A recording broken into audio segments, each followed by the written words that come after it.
The original Helium blockchain is officially dead. This is great news if you are more concerned with the Helium developer team building a wireless infrastructure network rather than maintaining an old, clunky blockchain.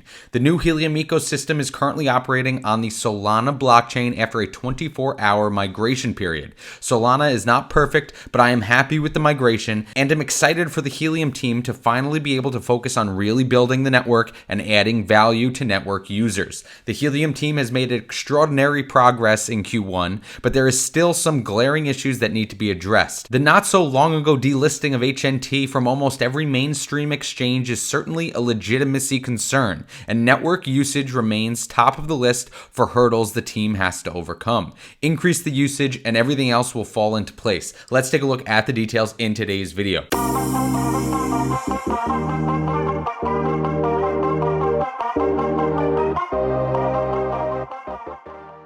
What is up, everybody, and welcome back to another video here on the Crypto Compound channel. Thank you all so much for being here. I hope you're having a great day. Please hit that like and subscribe on the way in. Today, we are discussing the Helium Solana migration. It has been completed after about a 24-hour migration period. It seems to be primarily successful at this point, which is really good news for everyone here in the Helium community that is looking for Helium to increase its utility. Ultimately, that should be the main concern for Helium, and I believe that it will be now the main objective for the development team to really get this network operating at full capacity rather than worrying about an old, archaic, clunky, original Helium blockchain. However, guys, I really want to stress this. This just was announced in the Helium Discord. It really wasn't planned to be in this video, but I want to address it here because this could really result in people losing their entire Helium balance. If you guys look here, I will put links to the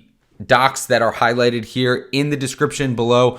Ultimately, there are fake HNT smart contract addresses being circulated. It's very important to avoid these and to use the correct one. If you use the wrong one, it's very possible that your HNT will be stolen. I will put links to these docs down below, but I wanted to highlight this right off the bat because this is extraordinarily important to keep your HNT and your Helium tokens or mobile tokens safe. But guys, with regards to the transition, it was completed just a few hours ago before the recording of this video. As you can see, transaction period complete. It seems to have gone extremely well. I was imagining that it could easily take up to 48 hours, but it seems as though 24 hours was enough. I am hopeful that there are no rollbacks. That certainly would not be good for the community and sentiment right now, but ultimately this is a seriously complex task for the development team to take on. I wouldn't be surprised if there are a few hiccups. I would almost expect a few hiccups or wrinkles in the process, but not to be worried. Once this is all figured out and everything is working and on Solana, the network will be significantly more stable. Please. And of course, the Helium team resources will now be dedicated to really building out the usage and the utility of the network. A few of the major benefits we're going to see is one of them being the speed of the network. That's highlighted here as one of the many benefits we're going to see. Also, the transaction costs are going to be significantly less than in the past. That is a huge milestone and improvement for Helium, and that should remain in place moving forward as Solana is extraordinarily fast and has really low fees comparatively to other chains and networks such as Ethereum. Of course, this also opens the doors for Helium to a whole new world of developers and people that can build new, unique, innovative, smart contracts, as is highlighted here. Obviously, we can't imagine the scope of this, but the possibilities here are really endless with regards to what can be built now, and especially the talent that is out there in the Solana ecosystem. They now have access to help build and innovate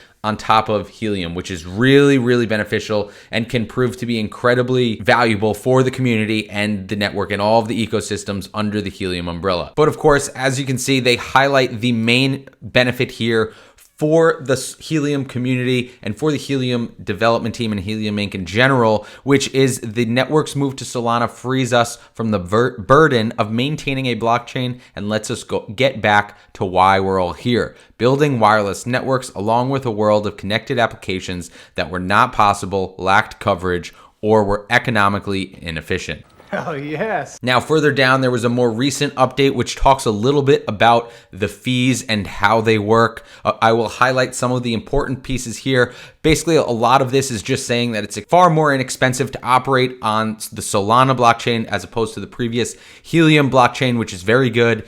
They explain that in depth here if you guys want to come take a look. But really, the gist of it is it's significantly less expensive, which is good, of course, for the ecosystem. One of the really interesting and important pieces down below here is Helium wallet users will soon be able to utilize the app to swap Helium tokens for Sol, which is Solana's native token, to fund transactions and account fees. Remember that Solana transaction fees are cheap, so you will only need a small amount. One Sol is way more than enough for most users. So this is really cool that inside of the Helium app, you will be able to seamlessly transfer now to Sol to fund any types of transactions you might be looking to complete in the Helium ecosystem. Now, the other thing that is important here is, for example, locking up HNT to gain VHNT creates new accounts and requires about 0.006 Sol. The Helium Foundation has provided every single Helium wallet with 0.00139 Sol, enough for 100 standard transfers.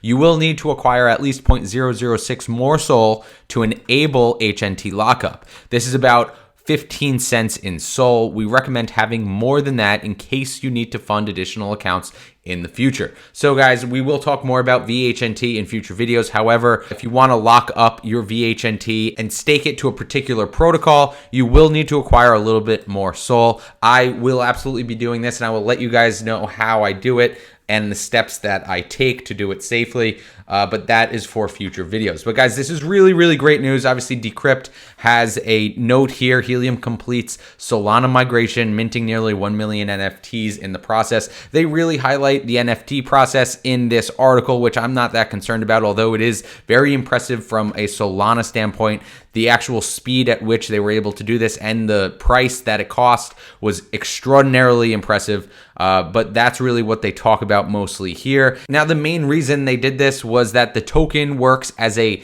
network credential and authenticates the hotspot, all in a decentralized fashion. Furthermore, the NFT enables possible ecosystem-wide integrations, including token-gated benefits and access for hotspot owners. So it's not just a fun thing to create these NFTs. There will actually be utility and purpose for these NFTs, which are, there's one NFT for every hotspot that is on the network. So that is really important to know, and it's impressive to see how Solana was able to do that so cheaply and so fast. Now, of course, this is also great timing because of the Solana Saga phone release. This is huge. I believe there will be a month free of Helium Mobile on the Saga phone. This is really important, and these types of synergies are really great now that Helium has access to the Solana ecosystem and its partners and its developers. So that is really, really exciting stuff. And now, guys, with regards to the price here, of course, our old chart is actually gone because of the delisting that we had to endure a few weeks ago. We'll talk a little bit about that in a second. But despite all of that, this chart right now is probably the most promising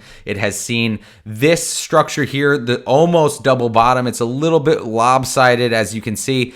But the double bottom here, or the low, and then a retest of the low and an impulse right at this level is a really good sign. And of course, the timing is around when the migration was about to take place just a few days ago. But guys, the future ahead is very bright for Helium, even if we have a few hiccups here ahead with the actual migration being fully complete. I am very confident in the future of Helium. I'm very excited for HNT now to be able to really prove itself again here in the crypto community as a utility token, and especially one of the most valuable tokens here in the DePIN space. But guys, this double bottom might be the base for a change in this long-standing downward trend. Of course, this chart doesn't even go back that far, but this entire process here has been all down ever since we were at about 60 at some point last year. But guys, this double bottom is really a good sign, and I am very happy with the way this looks right now. It could prove to be the foundation of a really, really strong and long-term trend higher. And guys, apart from this, one thing down below, as you can see, there is a lower low here, a slightly lower low in price. And if we look down here at the RSI, we can see that the low is about the same. So there's a little bit of divergence there, which is very good for Helium. I am excited about and happy with the way this chart looks right now moving forward. Of course, it is possible we retest this area. There's no telling what's going to happen, especially if there is any sort of rollback or anything. I would expect some strong negative price movement. But guys, we are so low here at this point. We have been so defeated over the last few months and years while this migration took place and these improvements were put in place. And of course, with the external crypto markets all sort of falling apart altogether, the future, I still think, is very bright here for Helium. That being said, the delisting is one of my main concerns moving forward.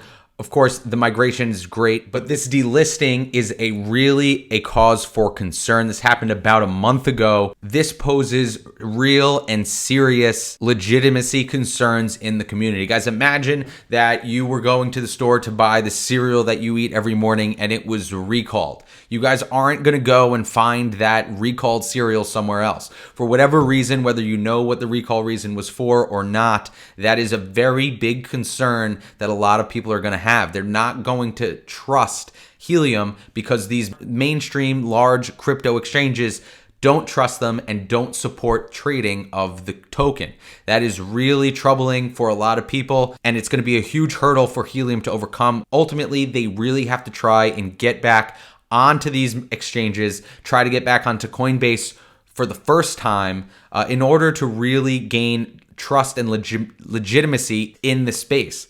Now, also, apart from that, it also helps to really broaden the education and the awareness of Helium and the token. These are all things that the Helium team should really consider if they want Helium to really take off, people to discover it, people to learn about it, people to be able to buy the token and hold it if they want. All of these things are really important from a sentiment point of view. Now, furthermore to that point, I want to point out this tweet here from Jesse here. He is talking about Demo being listed yesterday on Coinbase, which is really great news, but his points here are part of the reason why the Helium community and the Helium team need to be concerned about having a listing on these major exchanges. And he says, first-time listings can bring greater visibility and credibility, signaling to a wider market that the project is legitimate and has gained enough traction to warrant listing on a major exchange. This is a serious concern. It's not just about people being able to speculate or trade with the token. It's really about a project's legitimacy, visibility, credibility. All of these things together really should be a concern for Helium. And now, guys, lastly, the other thing that we have to really tackle now